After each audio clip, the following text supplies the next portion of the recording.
Although natuloy naman yung pa-blessing, no, ng bahay ni Kuya Oliver, mayroon palang drama behind it bago nagkaroon ng blessing, no?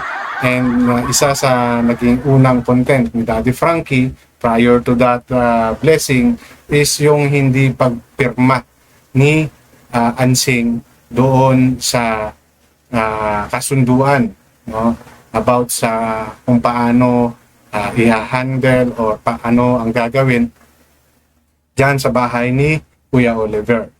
Okay? At yon ay na-reveal dito sa isa sa recent or current video na continuation nung hindi pagtanggi yung pagtanggi ni Ansing doon sa pagpirma. Okay, so bali po yan ang aking bibigyan reaction sa content ko na to. At kung bago pa lang po kayo sa aking channel, please don't forget to like, share, and subscribe na rin po. And pakihit ng notification bell para maging aware kayo sa aking mga upcoming content. Any comment, suggestion, recommendation, leave it on our comment section.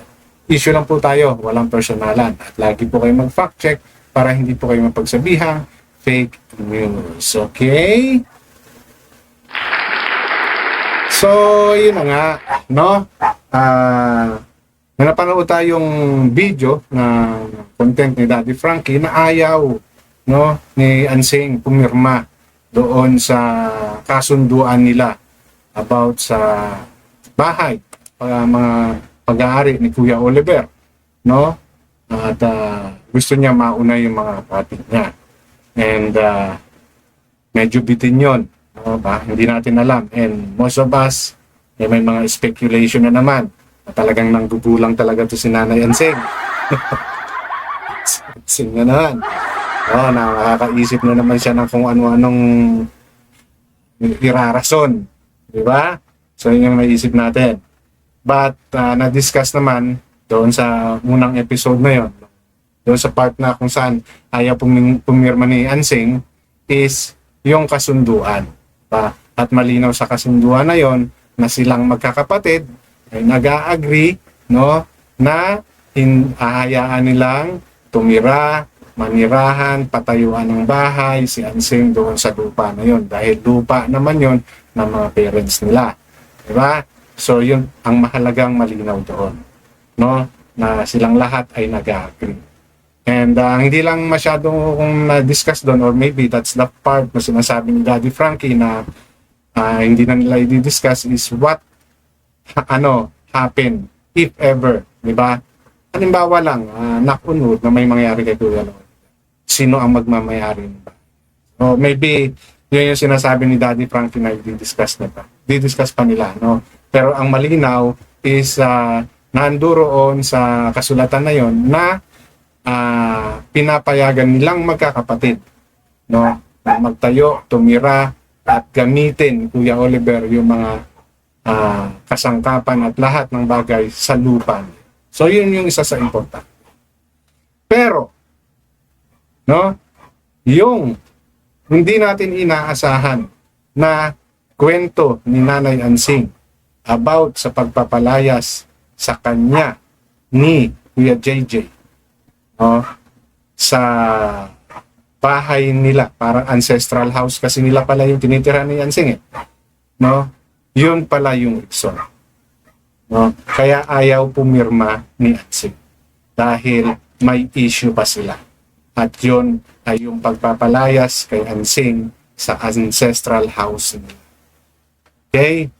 So para sa akin naging malinaw, hindi yun kumbaga, kasi magiging problema yon, no, if ever na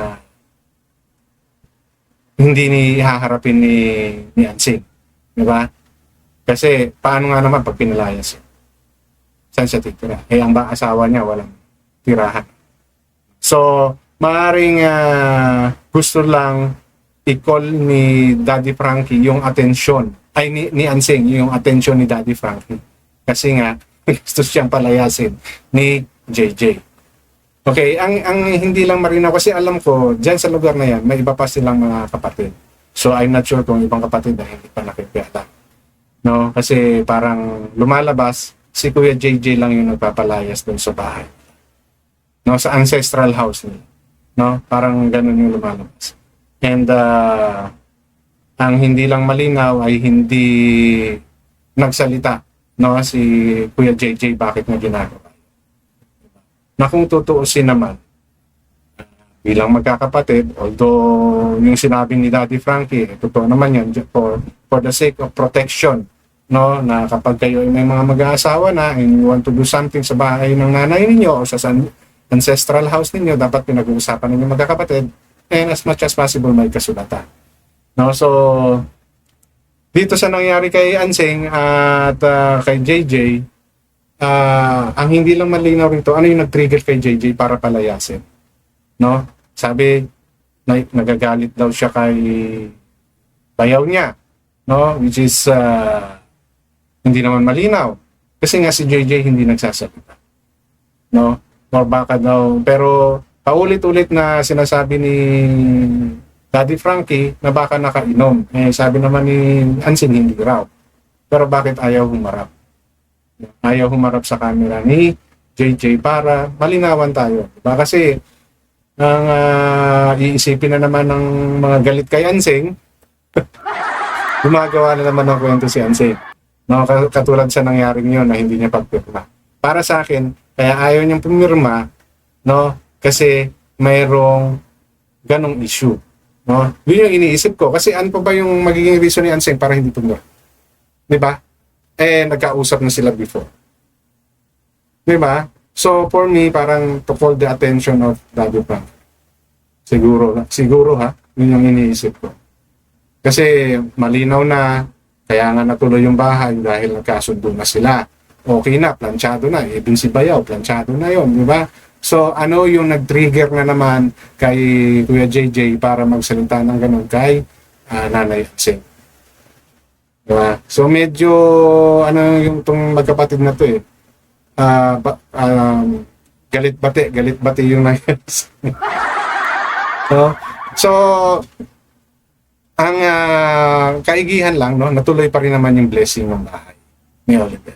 At nakita naman natin yung suporta pa rin ng magkapatid, nanduroon pa rin sila. So, itong mga ganitong bagay, no, kahit na hindi nasaklaw ni Daddy Frankie, dahil wala namang namamagitan silang sa kanilang magkapatid at pareho silang rumirespeto kay Daddy Frankie, that's why na-open ni Anseng yun. Diba? Yun yung tingin ko, ho. And I don't think na gumagawa pa ng issue si Anseng about this. Gusto niya lang maklaro. Diba? And, siyempre, saan siya titira? Diba? Saan siya titira kung sakaling umalis siya doon. And kung sakali man umalis si Anseng doon, sino yung titira? Diba? Kasi si JJ may sarili ng bahay at yung iba niya pang kapatid may sarili ng bahay. So parang si Anseng lang yung walang bahay. No? So, I hope someday magsalita si JJ bakit niya nasabi yung kay Anseng. Diba kasi nung i-interviewin ni Daddy Frankie si JJ in respect sa anak dahil ayaw ng anak mabidyohan, so kinausap ni Daddy Frankie ng off-cam and mukhang okay naman daw kay Kuya JJ. Wala na raw yun. So is it because lasing? Nakainom na naman? Nakita naman natin si Kuya JJ pag nakainom. Di ba? Medyo iba yung aura niya pag nakainom at hindi nakainom. Kapag ka hindi nakainom, ang bait-bait.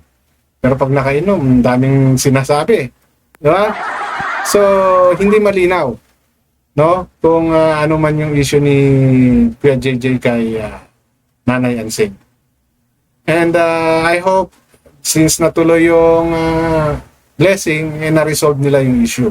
Kung hindi man nila na-resolve yun, kailangan nilang pag-usapan. Dahil sabi nga ni Daddy Frankie, after ng blessing ng bahay ni Oliver, no, papasyan na lang siya if may check-up at siyempre sometimes kamustahin, lalo na't kung may pagbibigay yung sponsor. Pero kumbaga, partially close na ang libro ni Oliver kay Daddy Frankie. Kumbaga, nandun na lang siya sa check-up, no? And pag may bibigay ang sponsor. So, let's see kung matitiis ba ni Daddy Frankie na hindi gabayan din itong magkapatid na to if ever na mayroon na namang issue mangyayari.